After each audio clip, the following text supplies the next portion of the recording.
மதிப்பிற்குரிய ஈசன் முருகசாமி ஐயா அவர்களை கைது செய்தது மிகப்பெரிய வருத்தத்துக்குரியது.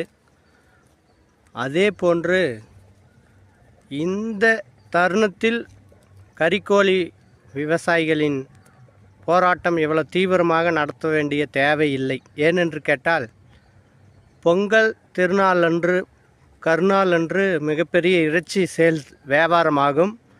அந்த சமயத்தில் கறிக்கோழிகள் அதிகமாக விற்பனை நடைபெறும்.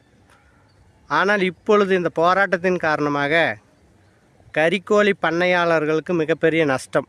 அது நிச்சயமாக ஈசன் முருகசாமி ஐயா அவர்களை தான் சாரும்.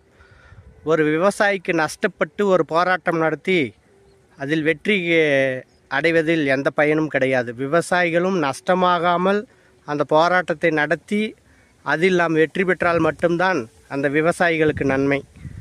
இப்பொழுது கறிக்கோழி பண்ணை வைத்திருக்கின்ற பல்வேறு விவசாயிகளுக்கு மிகப்பெரிய இழப்பு தான். இப்பொழுது இந்த போராட்டம் நடத்திய காரணத்தினால் நேரம் சூழ்நிலையெல்லாம் பார்த்து தான் ஒரு தலைவர் என்பவர் ஒரு போராட்டத்தை நடத்த வேண்டும்.